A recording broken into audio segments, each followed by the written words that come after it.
في بيت قديم في قرية في الصعيد. واحد ورث البيت ده وما كانش فاهم ليه، لكن أول حاجة شافها إن في حد كان قبله، ولقى فتحة نازلة لتحت. نزل والهوا بقى تقيل.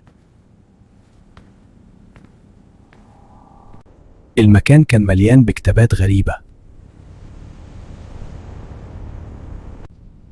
كل الأسماء اتمسحت من علي الأرض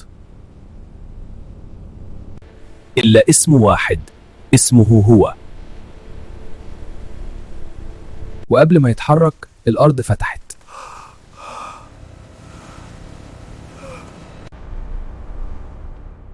وتحت كان في حد مستنيه.